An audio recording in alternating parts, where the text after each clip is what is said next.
Extended Producer Responsibility, or EPR, is a tool that has consistently improved resource recovery and recycling in countries of the global north.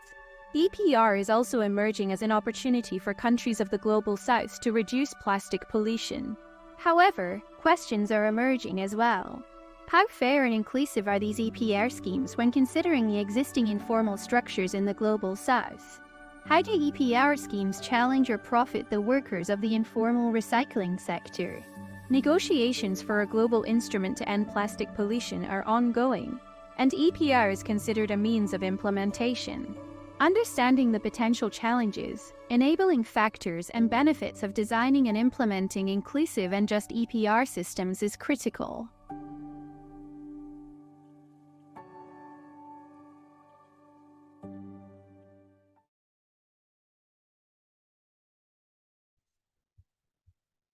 Dear colleagues, excellencies, ladies and gentlemen joining us from around the world, welcome to this webinar on fair and inclusive EPR schemes in the Global South.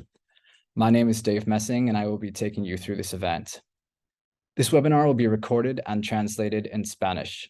Si desean escuchar la interpretación en español, pulsen el botón de interpretación abajo a la derecha, globo terráqueo, y elijan la opción de español. This event, which has over 300 attendees registered, has been organized by GRID-Arendal and NIVA through the International Knowledge Hub Against Plastic Pollution, or IKHAPP. To let you know a little bit more, IKHAPP is a global initiative led by scientists to gather and share critical knowledge about plastic pollution, including its causes, impacts, and solutions. In 2021, IKHAPP.org was launched, and it hosts a knowledge hub where a scientific network collaborates to produce and distribute policy briefs, working papers, and other publications. IKHAPP's mission is to collect, review, and disseminate this knowledge to decision makers and society worldwide. We have a fantastic group of speakers today who have all kindly agreed to share their wisdom with us. I will introduce these to you in due time. With regard to the topic itself, it's clear that the growing plastic consumption and mismanagement of plastic waste around the world has increased pressure to move towards more circular economy strategies with the intention to reduce plastic pollution. This is also resulting in rising investment and policy implementation in waste systems around the world. Extended Producer Responsibility, or EPR, has gained popularity as a policy that seeks to reduce waste in the environment by holding producers accountable for recovering their products and packaging for recycling or disposal. While EPR has the potential to be of benefit to the informal recycling sector, it is essential that its applications is designed and implemented through the informal recycling sector's participatory engagement and with their existing structures in mind. Otherwise, challenges and threats may arise for the livelihoods of the people working in this sector. Although we're aware there is debate surrounding the most appropriate term, please note that I will be using the informal recycling sector for the sake of this webinar. This event features perspectives from international experts, informal recycling sector organizations, and the business sector. This webinar will showcase practical examples of EPR schemes inclusive to the informal recycling sector coming from Latin America, Asia, and Africa. Over the next 60 minutes, aided by our great speakers, this event will contribute to an improved understanding of the potential challenges and benefits of designing inclusive and just EPR systems. And it will contextualize these debates within the ongoing negotiation towards the Global Plastics Treaty, in which EPR is being considered as a means and mechanism of implementation. The outcome of this webinar will be a policy brief outlining different approaches of inclusive EPR schemes and linkages to the ongoing plastic treaty negotiations, which we published on IKHAPP's website. There will be a link provided in the chat. Please be aware that you have the ability to use the Q&A box found below, and you may pose questions to our panelists. We ask that you please provide your name and affiliation and make note of which speaker you are addressing the questions to, and we'll try to answer them at the end of this event. Without further ado, I'm now very pleased to introduce our panelists who will provide us with further insight and perspectives on these important issues. We have with us today Lucia Fernandez-Gabbard, Acting General Secretary for the International Waste Pickers Alliance, IAWP, Elvia Pizuña, President of RENAREC, National Association of Recyclers in Ecuador, Communication Secretariat of RED LACRE, Michikazu Kojima, Senior Advisor on Environmental Issues at the Economic Research Institute for ASEAN and East Asia. Professor Linda Godfrey, Principal Scientist at CSIR, Extraordinary Professor at Northwest University in South Africa. Kabir Arora, National Coordinator at Alliance of Indian Waste Pickers. And Juliana Seidel, Senior Sustainable Manager at Amcor Flexibles in Latin America. Our first speaker will be Lucia Fernandez Gebard. Lucia is currently the Acting General Secretary for the International Waste Pickers Alliance and former Global Coordinator for Waste Pickers at Women in Informal Employment, Global and Organizing. She is an assistant researcher at the University of Uruguay. Lucia, the floor is yours. Thank you very much, Dave, and thank you, GRID-Arendal, for organizing such an important discussion on this very crucial subject for waste pickers around the world. We are very glad to be having a seat on this virtual table webinar today. Not just me, but also my colleagues and affiliates of the Alliance from Ecuador and India who will follow my speech today. Waste pickers across the world assert that EPR initiatives, policies, regulations should acknowledge our historical and ongoing contribution to waste management and recycling. EPR should recognize that waste recovery and recycling generates a large number of livelihoods, contributing to more than 20 million workers around the world. Surviving of those families is inextricably linked with waste. So this is what I will try to, in very few minutes, introduce to you about the need to strengthen the role of waste pickers in the debates to develop and implement EPR in the Global South, vis-a-vis the challenge that new competition and excessively high barriers is creating some EPR schemes that are dispossessing of the recyclables that historically waste pickers have been in charge of managing. So because we understand the importance of this, in 2018, we start a virtual working group and exchange involving training and consultation with the support of WIGO, with more than 300 waste speakers across the 5 continents in the world. We develop case studies and policy papers that you will see at the end, a web page where you can access them. And what I'm going to be introducing you in the next 5 minutes is our main points for our official position, our position on extended producer responsibility, which you will see then some concrete examples from our affiliates. So we have 3 basic principles or foundational demands, as we call them, which is to understand how many of waste pickers are already existing in the different cities, countries, like to do a proper research, to have co-production and direct participation from them in the decision-making, and to improve the packaging and the waste management schemes. We understand that EPR should generate the recognition and opportunities for informal waste workers, as they call them, or as we call them, waste pickers, to access labor and social protections, as well as advancement within material management, system and decision-making process. These basic principles that I mentioned to you are our foundation in order to be able to ensure that we have a proper mandatory and government-led regulation. We don't want charity from companies. We want them to be really responsible for the pollution they are creating in the world. And we want recognition for the waste picker existing activities and not to create new opportunities for others. We want mandate integration. We want waste pickers to have proper IDs, registration benefits. We want to build from what exists and don't exclude those who are in affiliate. We want to prioritize independent and democratic workers' organization as well. Of course, we want full payment and risk protection. We want to be in charge of the collection and transportation, sorting, processing, infrastructure and innovation, and the end-of-life management for all materials, if it's the case that we were involved in that before. We want the service fee, training, organization, infrastructure needs, sanitary conditions, innovation and administration, legal advice, and compliance. And of course, we want EPR to help us to ensure social and labor protections. We want transparency and oversight and adaptation in the system. This means to be able to have periodic review process. We want to understand when someone, some country, some place implement an EPR scheme, how to be able to achieve what is meant to be happening by having a proper process and review once it gets implemented. We want clear communication and training on EPR among the different stakeholders who are already in the recycling chain or in the government involved. And of course, we want principles of partnership and due credit with the companies who are responsible for. To develop this position paper, we have done a campaign 2 years ago with supporters endorsing our position from all these different continents, counting around 78 supporters from around the world who endorse our position with us. And our contributors, those who were involved in the preparation for her 3 years, engaging with different waste speakers organizations, are 25 groups.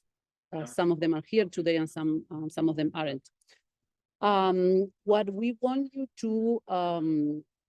to understand is that in the case of Ecuador, what we decided that is going to be very useful for all of you to hear today, it's because it involves a policy regulation, and it involves a dedicated, almost exclusionary to others, non-waste speaker system for them to access the recyclables that are in the cities of Ecuador. So I am happy that my comrade Elvia will follow me to get you to this concrete example, and I invite you all to look in our website, epr.globalrec.org, our position, case studies, all the list of endorsements, and welcome to receive your contribution. Thank you. Thank you so much, Lucia. I definitely see the importance of the role of the informal recycling sector and the debate surrounding the development and implementation of EPR, as well as how valuable IAWP and WIEGO's work has been to help facilitate this. So thank you for that. Our next speaker is Elvia Pisunja. Elvia Pisunja is president of RENEREC, National Association of Recyclers in Ecuador, as well as Communication Secretariat of RED LACRE, Latin American Network of Waste Pickers. RENEREC is affiliated with IAWP, as well as KKPKP. Elvia, the floor is yours. Elvia, por favor.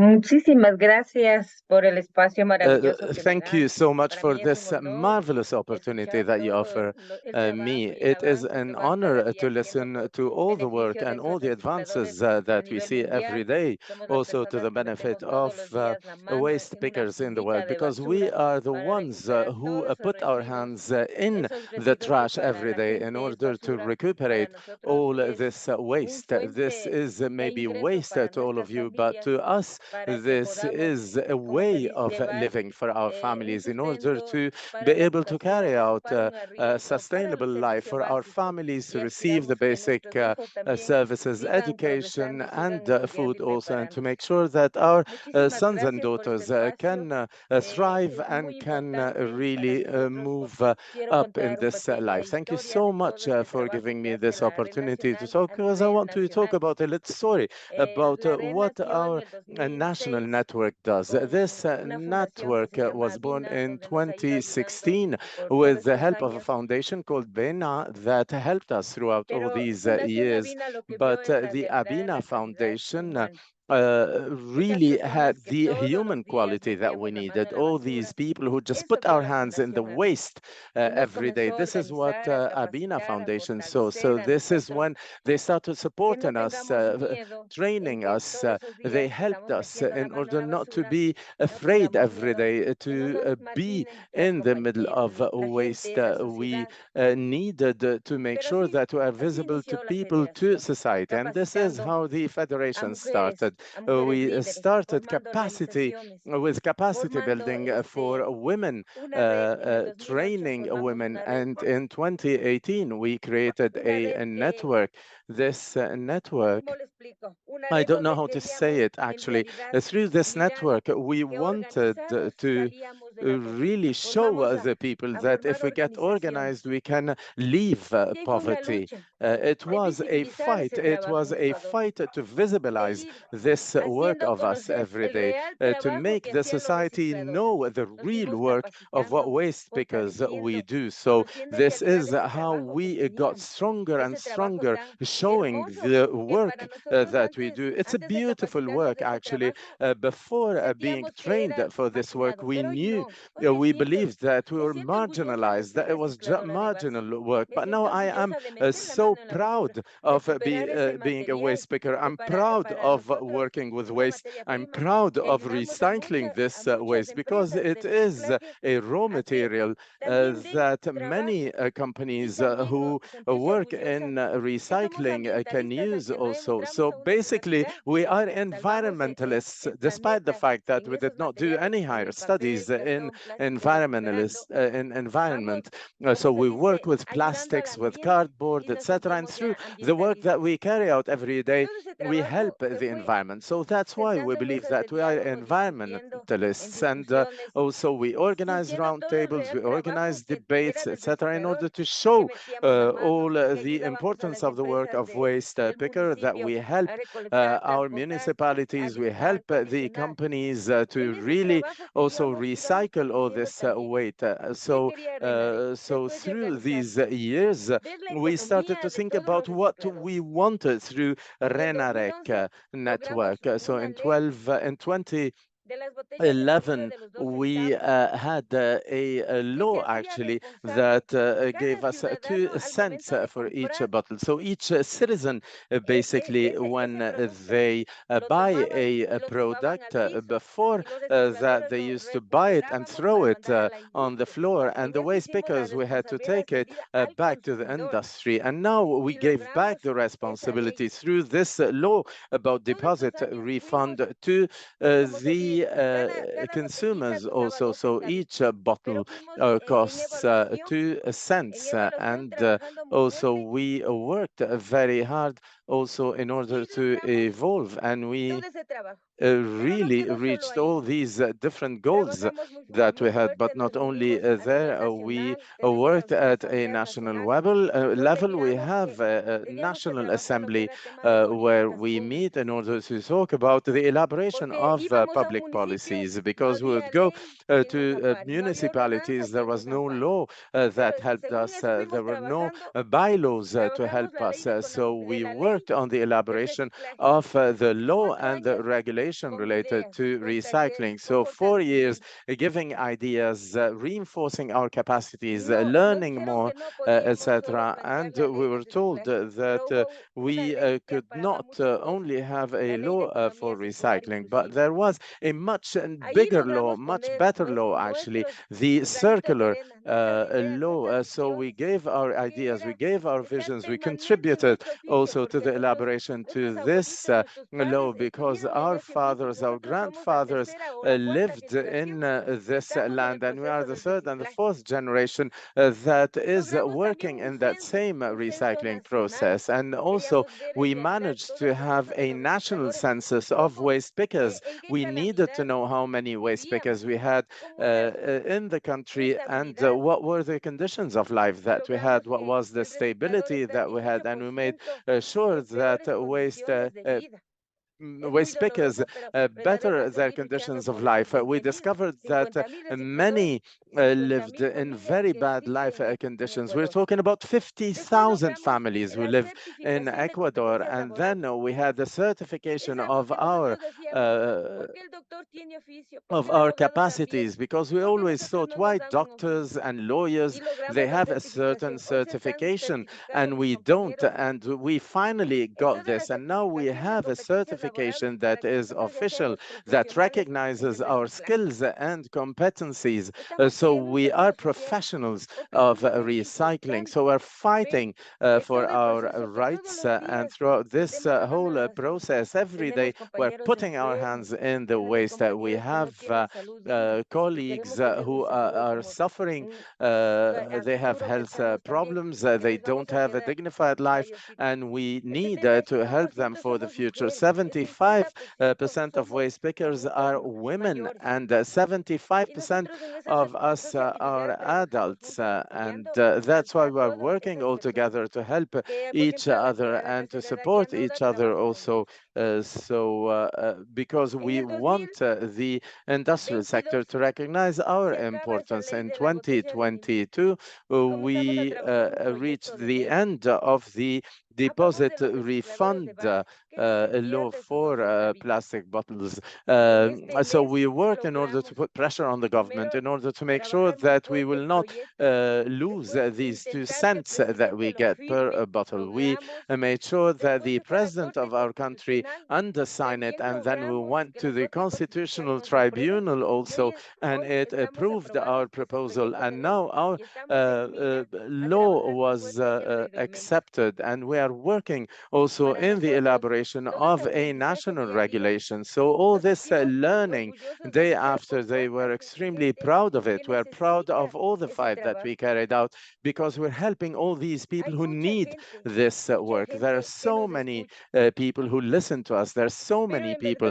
who need us. But to be honest, sometimes the projects that we propose are always just documents that are not implemented. So we need to make sure that there is an implementation. We need to make sure that everyone really takes care of all the waste pickers, of all these human beings who are putting our hands in the waste. So the government, the institutions, the industrial sector, we need to work all together in order to change this world, and in order to help all those people who wake up with the sun. We wake up every morning with the sun, and we breathe all together the same oxygen. We need to make sure that the future is good for all of us. So waste pickers also, we want people to reduce their consumption, because they need to understand where the cardboard comes from. It comes from the trees, and the people need to understand where plastic comes from. It comes from oil that is killing nature. Where glass comes from, it comes from the sand, which is nature also. So that's why we need to work all together in order to make sure that we advance all together towards a change that will help our nature and our environment. Thank you so much. Thank you so much, Elvia. Muchísimas gracias for the valuable history and context of the great work that you're doing. And I think it's absolutely that I share the sentiment of being environmentalists together. And I think that we all owe you a great deal of gratitude. I'm also seeing some of the comments in the chat that share this sentiment of gratitude towards you. And I think it's just beautiful to see. And thank you once again for your great contribution today. Thank you. With that, I would like to hand the floor over to Michikazu Kojima. Michikazu is a senior advisor in Economic Research Institute for ASEAN and area. Michi-san, the floor is yours. Yeah. Okay. Yeah, thank you very much. I would like to talk on EPR and the informal recycling sector in Southeast Asian countries. I skipped the slide of the definition of EPR. I would like to cover not only waste picker, but also the downstream recycling sector also a little bit. Waste PET bottle is good value. In case of Jakarta, Indonesia, waste PET bottles are collected by waste pickers in urban area. But waste pickers in landfill site collect other plastics because the number of waste PET bottles are limited in landfill site. Southeast Asian countries have introduced EPR or are planning to introduce EPR. Some official documents mention informal sectors, which has a critical role in collecting recyclable waste. This is the case of National Plastic Action Plan in Indonesia, which said the informal sectors play a critical role in collection. EPR Act by Philippines also mentioned role of informal sectors. Although Singapore and Vietnam did not mention informal sectors, but Malaysia Plastic Sustainability Roadmap, a government document and report by Malaysian Recycling Alliance, mentioned informal sectors.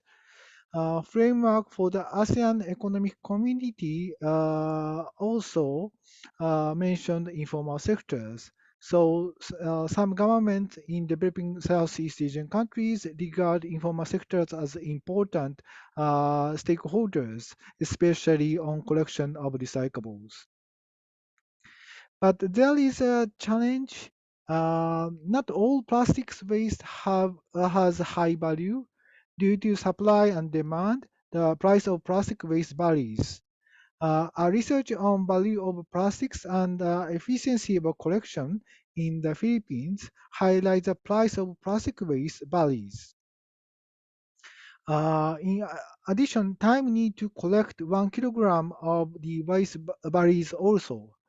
Plastic bag is cheaper than PET bottles per kilogram. In addition, time for collection plastics is more time consuming compared with PET bottles. To collect low value and time consuming plastic waste, some incentives should be provided to waste pickers. Appropriate incentives should be considered in EPR framework to prevent leakage of low value plastic to the environment. So that's my presentation. Thank you very much. Thank you very much, Michi-san. I take note of the importance of focusing on varying perspectives related to EPR and the informal recycling sector related to countries that you mentioned, such as Vietnam, Malaysia, Singapore, and the Philippines, and that any changes made are very much country-specific, and in many cases, even community-specific, and within a given country, which is something that we definitely need to keep in mind moving forward. With that, I would like to hand the floor over to Linda Godfrey. Linda, the floor is yours. Thank you very much, Dave. Let me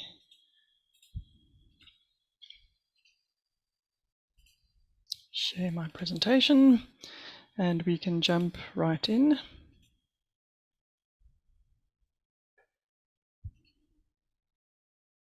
I'm hoping that you can see my presentation on full screen mode.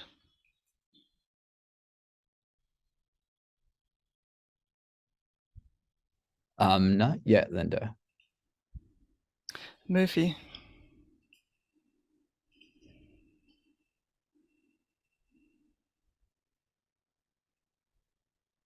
We now see your presentation, although it's not in presenter mode yet. Most odd. It's in full screen for me. Now we see it perfectly, Linda. Thank you so much. Lovely. Apologies about that, even though you can try it a million times. Thank you very much, and thanks for the opportunity to present on some of the recent developments that have happened in South Africa, and let me jump right in. I first of all want to start off by just presenting the context with regards to where has EPR come from in terms of our national legislation, where are we heading, and also this very important topic around the role of the informal sector and the integration of the informal sector into our EPR legislation. So extended producer responsibility was recognized by national government in our national pricing strategy in 2016. And it was really put in this context of trying to relieve municipalities of some of the financial burden of managing waste and to shift the responsibility for waste management away from government towards producers and towards industry. And in the national pricing strategy, there were two models that were put forward with regards to extended producer responsibility. The one was an industry-managed EPR scheme and associated fee, and the other was a government-managed EPR scheme and associated fee, but it was probably more likely to be a tax. And there was a lot of discussion that played out with regards to which of these two models were most appropriate for South Africa, and I'll reflect on that a little bit later. When it comes to the informal waste sector, what has been really interesting to see has been the change in thinking and approach towards the informal sector. If you reference back to some of our earliest policy and legislative documents, our white paper on integrated pollution, the first national waste management strategy, you can see in the tone that informal waste pickers were almost seen as a nuisance within the waste sector. The wording like they disrupt operations on landfill sites. It's undesirable. There's a need to formalize and to control them, or there's a need to phase out the salvaging or informal waste picking that happens on our landfill.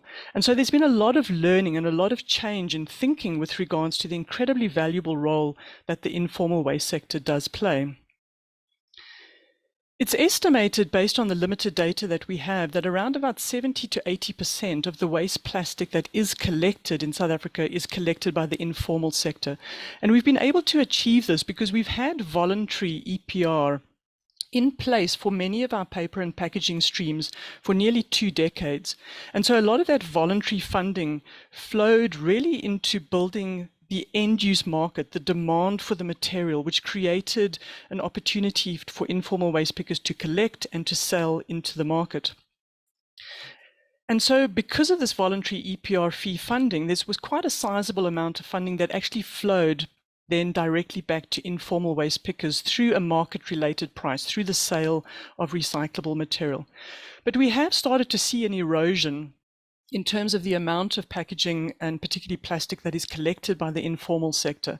And so as demand for the material grew, we saw this competition starting to develop between formal and informal players. And it's, again, based on limited data, we suspect that it's actually decreased the amount collected by the informal from 76% to around about nearly half, 51% of the paper and packaging that's actually collected. The other benefit, of course, is because the informal sector is playing such a valuable role in the diversion of this material, is that they're saving municipalities' landfill airspace. And we estimate in 2014, they were saving somewhere between 300 and 750 million rand in landfill airspace for municipalities at no cost to local government.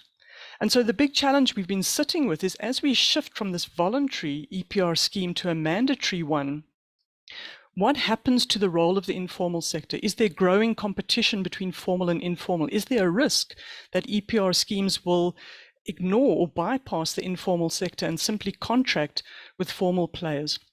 And thankfully, that hasn't been the approach that's been taken in South Africa. Very early on, we recognized the need to integrate and to improve the livelihoods of waste pickers. And this was put forward in terms of a price support model. So on top of the market-related price that they can sell their material for, can we compensate them using the EPR funding for the role that they play as collector? So essentially a top-up on the market-related price. Some of the recent developments building on that then is that we established a guideline for waste picker integration, which is aimed at helping municipalities, local government, business, producer responsibility organizations work together to better integrate waste pickers. And we've developed the South African Waste Picker Registration System to allow for the active and ongoing registration of informal waste pickers in South Africa. I think we may be one of the first countries in the world to actually build integration into our legislation, particularly into our extended producer responsibility regulation, where it notes that a producer responsibility organization or a producer who establishes their own scheme must integrate informal waste collectors and must compensate waste collectors through a collection service fee, which came into effect last year. But I want to spend just the last few moments touching on, I think, some of the key learning points as this moves into the INC discussions. I think the first one, there were a number of these key turning points. The first one was adopting this evidence-based approach and recognizing the considerable body of knowledge that we already had in South Africa through our research community on waste picker integration. The other thing as well was the establishment very early on of an oversight waste picker integration committee that included representatives from the informal sector, from government, from NGOs, industry, and academia to essentially co-create the solution, which we then see having manifested in the EPR regulations. Adopting an integration approach for informal waste pickers as opposed to just simply banning or formalizing, which the very early policy suggested was the approach to follow. Also adopting an industry-managed EPR approach as opposed to a government-managed tax, which just creates a much more flexible and dynamic system. And then lastly, creating the space for informal waste pickers and recognizing and acknowledging them in our EPR legislation through their registration and compensation. I think, though, is that there are challenges. It's not necessarily a perfect solution yet. We're trying to figure this out as we go along. I think one of the key things, firstly, is who's responsible for driving and funding the registration of waste pickers? How do you practically pay this top-up collection fee to a sector which by its very nature is informal and very, very difficult to access? There's, of course, a risk that middlemen, your buyback centers, your swap shops, that they could take most of the collection fee before it reaches the waste pickers. There's also a risk that the middlemen could deflate the market-related recyclable price because they know that informal waste pickers will get the additional top-up collection fee. And then the last challenge, I think, is there's a risk that the informal sector could outprice themselves relative to the formal sector, so that when you take the market value together with the collection fee, it could end up being more expensive than, in fact, if the PRO or the EPR scheme simply contracted directly with the formal sector. And my final thoughts in wrapping up, I think that recent work that we've done in South Africa shows that EPR on its own as a policy instrument is not enough to address the leakage of plastic into the environment. We are going to require additional upstream and downstream interventions. And I think with that, as we build other policy mechanisms into addressing and managing waste plastic, we need to understand the implications of these instruments on informal livelihoods. Thank you very much. Thank you very much, Linda. I found it particularly interesting to hear more about the concept of price support, where informal collectors can continue to operate as individuals but have access to increased income by participating in EPR schemes, also from a South African perspective. So that was very great to hear. So thank you. Next, we have Kabir Arora. Kabir is the National Coordinator of the Alliance of Indian Waste Pickers. He's an urban geographer trained in geography, urban development, and public policy. The Alliance of Indian Waste Pickers has members across India, and Kabir is supporting the Asian outreach with the Global Alliance of Waste Pickers. Kabir, the floor is yours. Thank you, Dave. Today, for all purposes, I am Lubna here. I'm representing my colleague Lubna, who was supposed to give that presentation, and presenting it on behalf of Swachh, which is the waste picker organization and a member of Alliance of Indian Waste Pickers.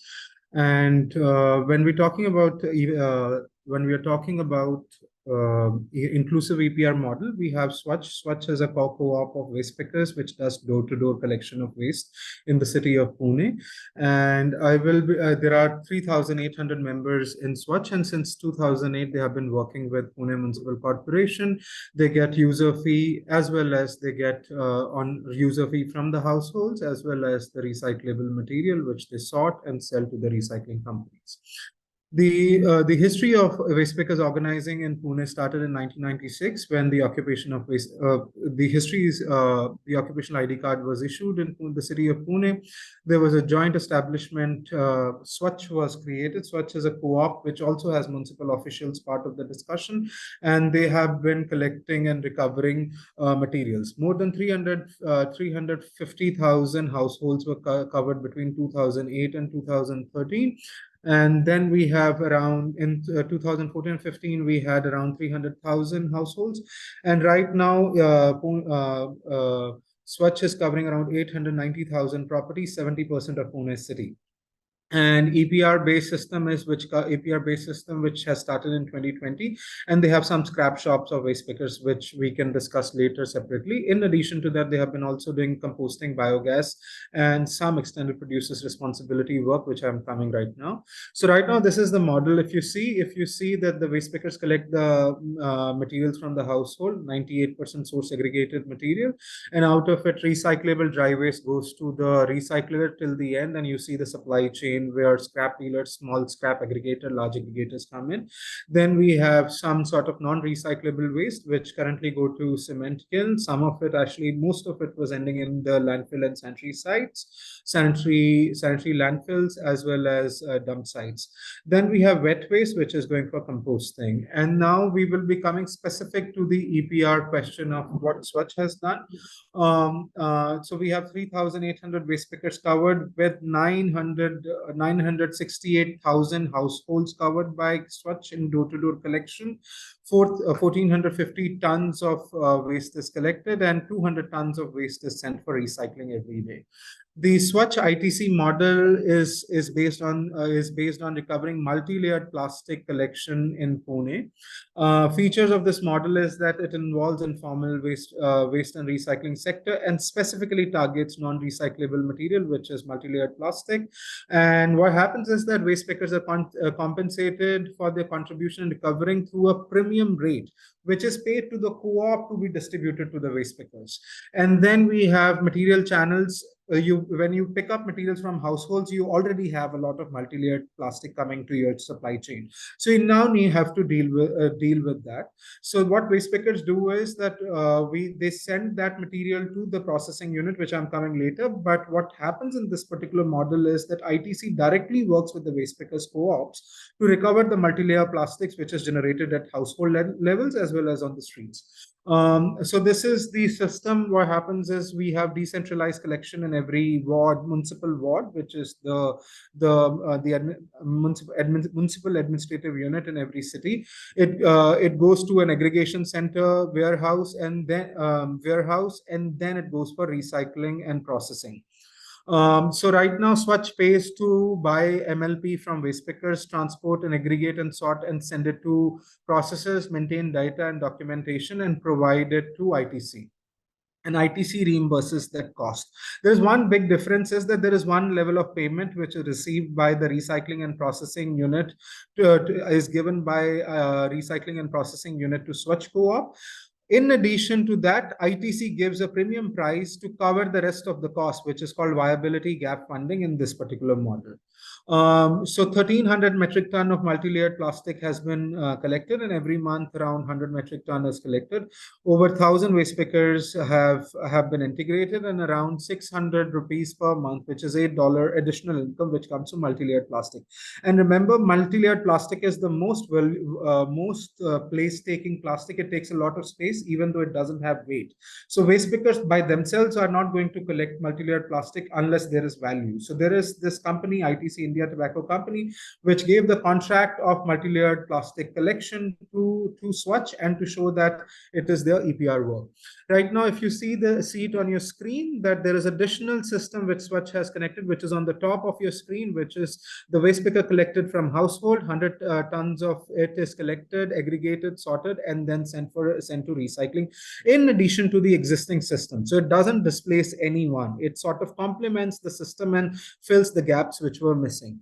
It is a voluntary system, so it's a bit, you can't regulate the prices, or you can't push brand owners and producers to be a part of it. They come here. In this particular model, they voluntary come into the price. And second is that if we include waste pickers in this process, a lot of companies think it is expensive, and then it doesn't become priority because they can't see how big the sector is and how to set up the supply chain. And there are also questions which we receive from the brand owners, is that they are not very willing to cover the viability cost, which is actually the most important problem. Right now, everybody wants to do EPR on the higher value material, which is your high HDP, LDP, and other forms of plastics which have higher value in the market. But there is no sort of interest when it comes to recovering non-recyclable plastics, particularly multi-layer plastics, which have a higher carbon footprint in the market. So that's a problem. Second thing, which was the other set of concerns which we face, is the end of life processing. Right now, it's just co-processing, and it only accepts limited quantity. And we understand that it is not the best solution when we are dealing with plastic waste. And there is also no guarantee for recovering any cost. So these are some of the set of challenges that we have. There are opportunities which we have to deal with. One is which we can work with. One is that we need to sort of increase. We need to have EPR to increase the viability of low value materials. It also has to have high inclusion of informal waste sector participants. We need to make sure that there is no eviction or displacement. Right now, what is happening in a lot of countries where EPR supply chains are coming, instead of managing the system, instead of integrating the existing system, what Lucia was talking about, they replace that system and bring up the startups, bring up a lot of other people which have not necessarily worked in the waste management system, and waste pickers are excluded from such a system. Second thing, if we include waste pickers, the costs also get down, because if we work with existing supply chain, you don't have to set up a new system to get through it. And we have other set of opportunities which have been highlighted here. This was the presentation from Swachh Seva Sahkari Sanstha, which is the cooperative. One request I have with my colleagues, I saw earlier presenter mentioning waste pickers as scavengers. Let's not use that term. It's waste pickers identify themselves as waste pickers, waste workers, or any other form of names that they have given to themselves. Thank you. Thank you, Kabir. It's very important to have an understanding of the challenges related to collection systems focused on multi-layered plastics as well as non-recyclable materials. But at the same time, I do sense a feeling of at least cautious optimism as it relates to the potential opportunities that you highlighted at the end of your presentation. Thank you so much. With that, I'd like to hand it over to Juliana Seidel. She is currently Sustainable Senior Manager for Amcor Flexibilities in Latin America, based in Sao Paulo, Brazil. She's a chemical engineer with a master's degree in environmental technologies and a doctorate in environment and society. Juliana will be representing the business perspective today. Juliana, the floor is yours.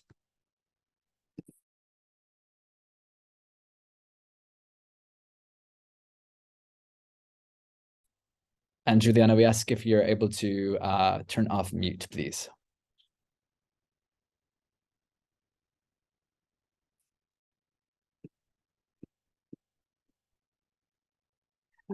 I see that you're unmuted, but we cannot hear you at this point.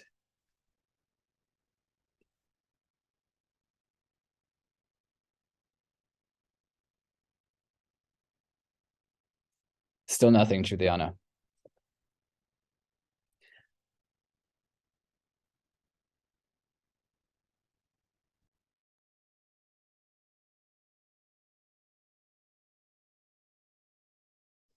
Perhaps you could try taking off your headphones and using the computer itself. Can you hear me now? Now we could hear you. Great. Yeah. Sorry for that. No worries at all. Okay, hope it will work pretty well. So we can now hear you, and we can now see your presentation perfectly. Juliana, the floor is yours. Thank you. Great, great. So my name is Juliana Seidel. I'm Sustainability Manager for Amcor Flexibles in Latin America. Amcor is a global leader in developing and producing responsible packaging solutions across a variety of materials for food, beverage, pharmaceutical, medical, home and personal care, and other products. And I'm also speaking today on behalf of the Business Coalition for a Global Plastic Treaty, which brings together more than 150 companies from across the plastic value chain, financial institutions, and NGO partners, and is convened by the Ellen MacArthur Foundation and WWF. The focus of today's webinar is EPRs in the context of the Global South, but it's also worth mentioning that the starting points and conditions differ between countries and regions, and we just saw very good examples of that.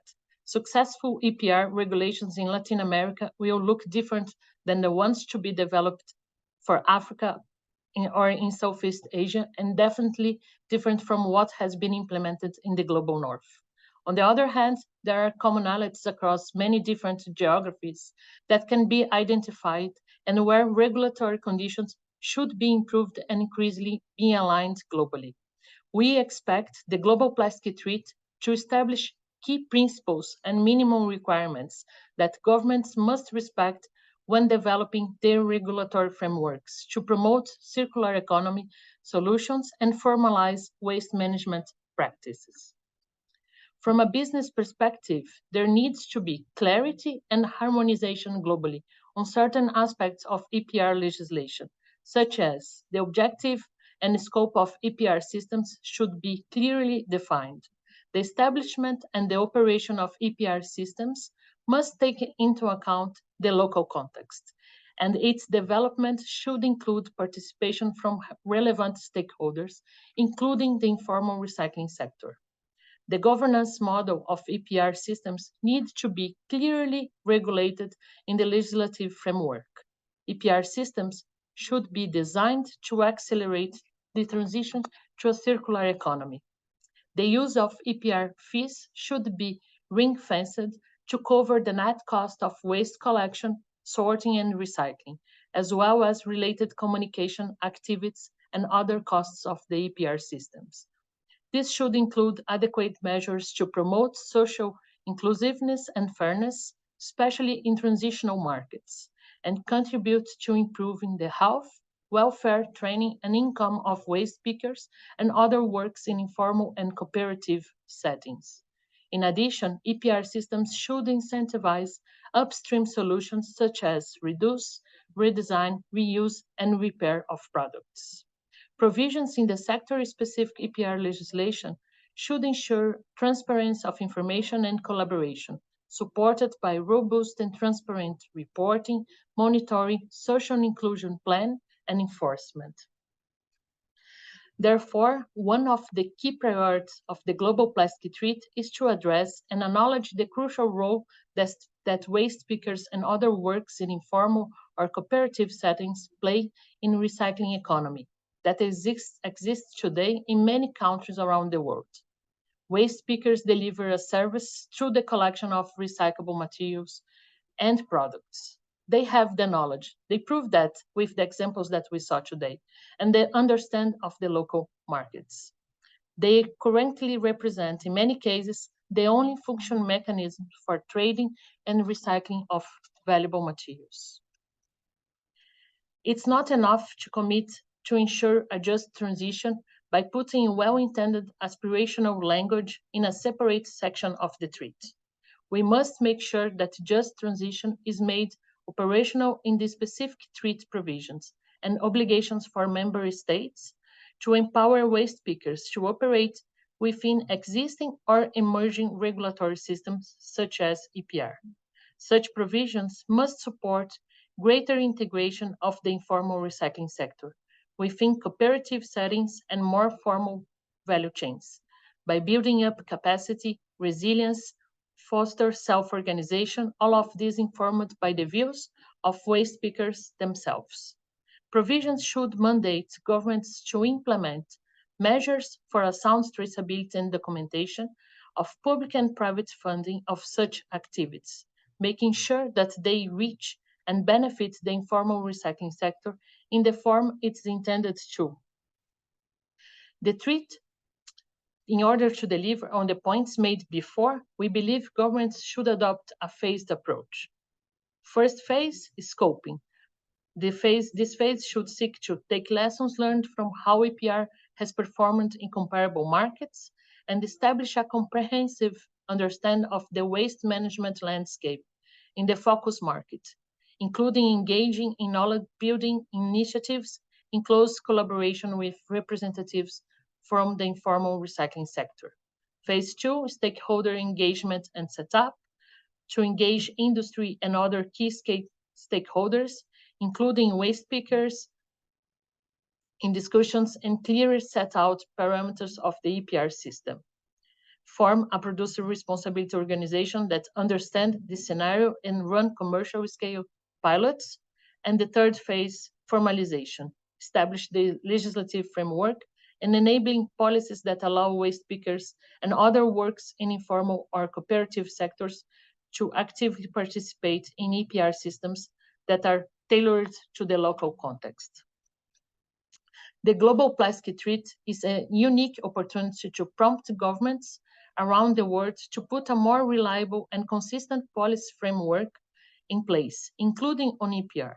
This would set clear rules for business to support the collaboration with works in informal and cooperative settings through producer responsibility organizations in a fair and a transparent manner.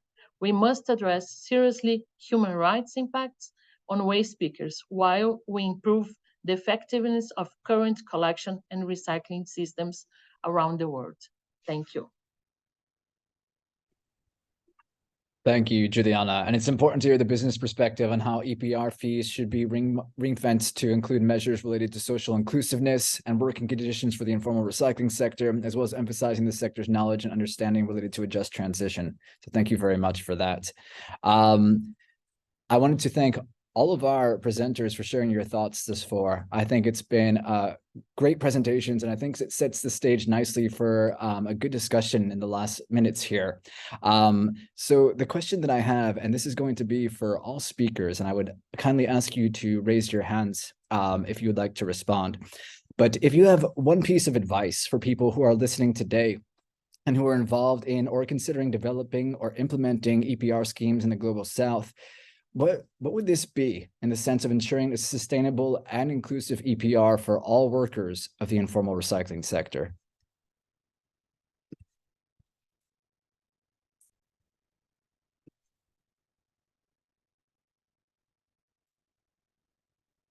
Linda, I see that your hand is raised.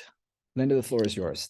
I'll jump right in and be quite quick. I think it's to co-create. If anything that we've learned, I think, from the South African example is that you can develop something so much richer and meaningful when you bring all of the different parties together to seek a common understanding, a common language, and to co-develop an approach that works for everyone. So co-creation. Thank you. Great. Thank you so much, Linda. Would any of our other panelists like to either respond to Linda or to this question? Dave, can you repeat the question? I was actually answering the questions in the chat box and I missed the question. No worries at all, Kabir. So the question is, if you have one piece of advice for people who are listening today and who are involved in or considering developing or implementing EPR schemes in the Global South, what would this be in the sense of ensuring sustainable and inclusive EPR for all workers of the informal recycling sector? I'm sure you would have a lot to say about this. So one of the things is that right now we don't even know who exists in informal waste value chains. So first, identifying all the workers and what are the key concerns and what are the key bottlenecks in the value chains it's essential to work with. Second thing is that most of our societies are post-colonial societies. So a lot of our legislation is based on what existed in other parts of the world. So what happens is that if we are somewhere inconsiderate of informal economy or criminalizing informal economy, which provides an essential work to a lot of people surviving. Considering a country like India, which has around 80 to 90% of informal workforce in informal economy, it becomes essential to mark those actors. Once we have identified those actors, you look at the aspirations and the bottlenecks. Once those bottlenecks are addressed through the public policies, we will have some measures in place. And some of the key measures which need to be in place is that there needs to be some mechanism which ensures income security to waste pickers and workers in the recycling value chain, a strong and robust social protection system, and upgradation of existing infrastructures, whether it's municipal or non-municipal, which is right now, which is in shambles. So these are the key things. If we can focus our energies to start with, it will be a great start for an inclusive EPR. Great. Thank you so much, Kabir. And as I see that no other panelists have their hands raised, I would like to say that this now concludes our discussion for today. I hope it has given everyone in the audience useful food for thought and inspiration for the upcoming treaty negotiations. I would like to give a big thanks to all the speakers for taking their time to share their thoughts and perspectives at this event. It's been truly valuable for everyone. Also, many thanks to all of you around the world who have tuned in through various channels to follow this event. Lastly, I'd like to relay our gratitude to our colleagues at NIVA and IKHAPP and to all of those who are behind the scenes who made this event run so smoothly. And with that, I would like to bid you all farewell for now. Thank you. Bye.